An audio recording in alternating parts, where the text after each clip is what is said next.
અને કોર્ટે વોરંટ કાઢ્યું, માં દીકરાને બેને કોર્ટમાં જવું પડ્યું. એ તો આ કોર્ટની ઉદારતા હતી કે જમાનત મળી ગઈ એટલે તમે અહીં આવીને મોદીને ગાળો દો છો. नमस्कार साथियों, इसी साल के अंत में होने वाले गुजरात का विधानसभा चुनाव गुजरात के इतिहास का सबसे बड़ा चुनाव होने वाला है, क्योंकि भारतीय जनता पार्टी के सामने कांग्रेस ही नहीं बल्कि आम आदमी पार्टी भी पूरी ताकत के साथ उतर चुकी है. ऐसे में भारतीय जनता पार्टी गुजरात के सिंहासन पर कब्जा बरकरार रखने को लगातार जी तोड़ कोशिश कर रही है, लेकिन आम आदमी पार्टी पंजाब में मिली भव्य जीत के बाद गुजरात में पूरी ताकत लगा रही है. ऐसे में क्या भारतीय जनता पार्टी को आम आदमी पार्टी झटका दे पाएगी, तो जानेंगे इसी वीडियो के अंदर, क्योंकि सट्टा बाजार ने अपना ओपिनियन पोल जारी कर दिया है जिसमें गुजरात की 182 सीटों के बारे में बताया गया है.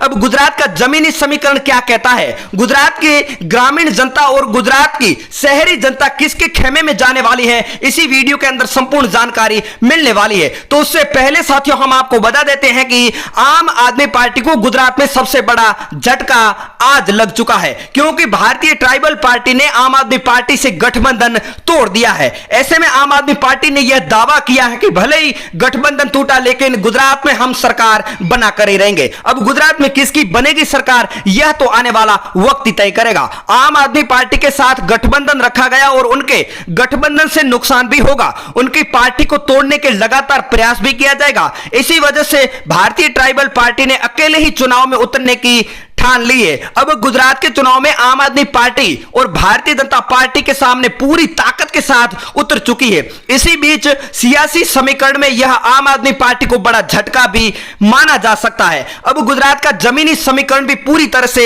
बदल चुका है. अब गुजरात की 182 सीटों में से 27 सीटों पर आदिवासी समाज का प्रभाव है और कई क्षेत्रों में हार जीत का फैसला आदिवासी वोटर ही तय करते हैं. इसमें गुजरात में अगर 182 सीटों की बात करें तो गुजरात की जनता किसका साथ देने वाली है, जानेंगे इसी वीडियो के अंदर. तो साथियों, गुजरात विधानसभा चुनाव से जुड़ी हर खबर सबसे पहले जानने के लिए चैनल को सब्सक्राइब जरूर कर दें.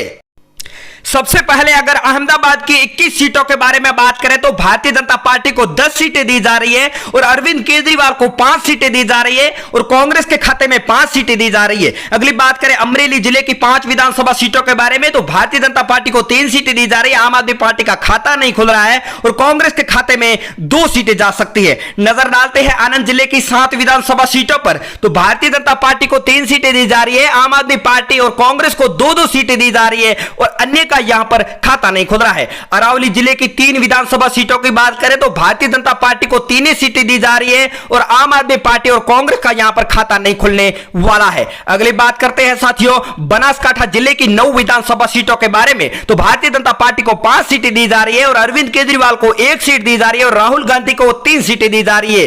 अगली नजर डालते हैं भरूच जिले की 5 विधानसभा सीटों पर तो भारतीय जनता पार्टी को 4 सीटें दी जा रही है. आम आदमी पार्टी का खाता नहीं खुल रहा है और कांग्रेस के खाते में 1 सीट जा रही है. अगली बात करते हैं भावनगर जिले की 7 विधानसभा सीटों पर तो भारतीय जनता पार्टी के खाते में 6 सीटें दी जा रही है. आम आदमी पार्टी का यहां पर खाता नहीं खुल रहा है और कांग्रेस के खाते में 1 सीट जा रही है. नजर डालते हैं बोटाद जिले की 2 विधानसभा सीटों पर तो दोनों सीटों पर भारतीय जनता पार्टी का कमल खिल रहा है और आम आदमी पार्टी और कांग्रेस का यहां पर खाता नहीं खुलने वाला है. अगली बात करते हैं छोटा उदयपुर जिले की 3 विधानसभा सीटों पर तो यहां पर भारतीय जनता पार्टी को 2 सीटें दी जा रही है और राहुल गांधी को 1 सीट दी जा रही है. अरविंद केजरीवाल का खाता नहीं खुलने वाला है. नजर डालते हैं दाहोद जिले की 6 विधानसभा सीटों पर तो यहां पर भारतीय जनता पार्टी के खेमे में 3 सीटें जा रही है. अरविंद केजरीवाल को 1 सीट दी जा रही है और कांग्रेस के खाते में 2 सीटें जा रही है. नजर डालते हैं डांग जिले की 1 विधानसभा सीट पर तो भारतीय जनता पार्टी को 1 सीट दी जा रही है. आम आदमी पार्टी को खाता नहीं खुल रहा है और कांग्रेस का भी खाता नहीं खुलने वाला है. जामनगर जिले की 5 विधानसभा सीटों की बात करें तो सीधी 5 सीटें भारतीय जनता पार्टी के खाते में दी जा रही है और आम आदमी पार्टी और कांग्रेस का खाता नहीं खुलने वाला है. जूनागढ़ जिले में 5 विधानसभा सीटें आती है जहां पर भारतीय जनता पार्टी को 3 सीटें दी जा रही है. आम आदमी पार्टी को 1 सीट दी जा रही है और कांग्रेस के खाते में 1 सीट जा सकती है.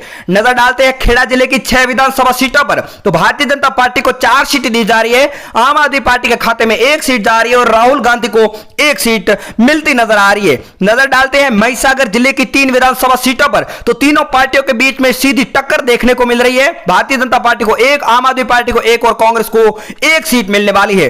अगली बात करते हैं मेहसाणा जिले की 7 विधानसभा सीटों पर तो भारतीय जनता पार्टी को 4 सीटें दी जा रही है. अरविंद केजरीवाल को 2 सीटें और राहुल गांधी को 1 सीट मिल रही है और आम अगली बात करते हैं नर्मदा जिले की 2 विधानसभा सीटों पर। तो भारतीय जनता पार्टी को 1 सीट दी जा रही है। आम आदमी पार्टी का यहां पर खाता नहीं खुल रहा है और कांग्रेस के खाते में 1 सीट जा सकती है। अगली बात करते हैं पंचमहाल जिले की 5 विधानसभा सीटों पर। तो भारतीय जनता पार्टी को 3 सीटें मिल रही है, आम आदमी पार्टी को 1 सीट मिल रही है और कांग्रेस के खाते में यहां पर 1 सीट जा सकती है।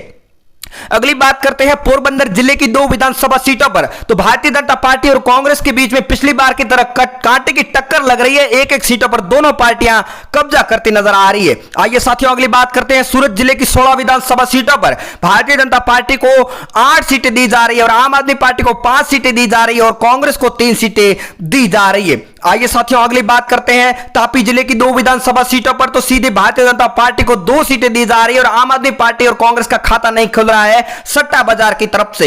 आइए साथियों अगली बात कर देते हैं वडोदरा जिले की 10 विधानसभा सीटों पर। तो भारतीय जनता पार्टी को 6 सीटें दी जा रही है, आम आदमी पार्टी को 2 सीटें मिल रही है और कांग्रेस के खाते में 2 सीटें जा सकती है।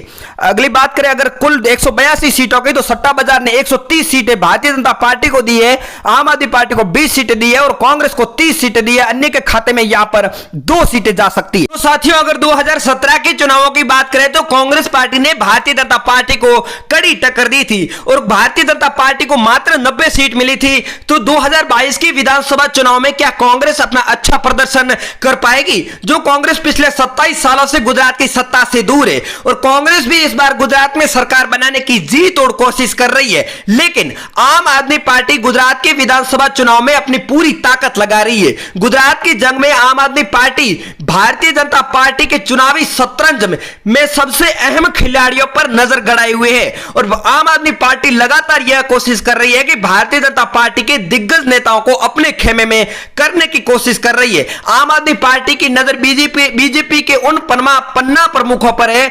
आम आदमी पार्टी के नेता अरविंद केजरीवाल ने सीधे सीधे यह बात जाहिर कर दी है कि भारतीय जनता पार्टी के पन्ना प्रमुखों की खास भूमिका होती है और पार्टी के बेहतर प्रदर्शन के लिए उनका रोल भी अहम होता है। आखिर में अरविंद केजरीवाल क्या गुजरात के उन नेताओं को अपने पक्ष में कर पाएगी? क्या अरविंद केजरीवाल गुजरात में सरकार बनाने में कामयाब होंगे? यह तो गुजरात की जनता तय करेगी और आने वाला समय बताएगा। लेकिन इस बार गुजरात का चुनावी रंग मैदान पूरी तरह से त्रिकोणीय हो चुका है, क्योंकि हर बार गुजरात में भारतीय जनता पार्टी और कांग्रेस के बीच में अहम मुकाबला होता आया है, लेकिन आम आदमी पार्टी की दस्तक से भारतीय जनता पार्टी को भी यह चिंताएं होने लगी है, क्योंकि आम आदमी पार्टी गुजरात में भारतीय जनता पार्टी और कांग्रेस का कहीं खेल ना बिगाड़ दे। तो साथियों गुजरात से चुनावों से जुड़ी हर खबर सबसे पहले जानने के लिए चैनल को सब्सक्राइब करें और वीडियो को शेयर करना ना भूलें।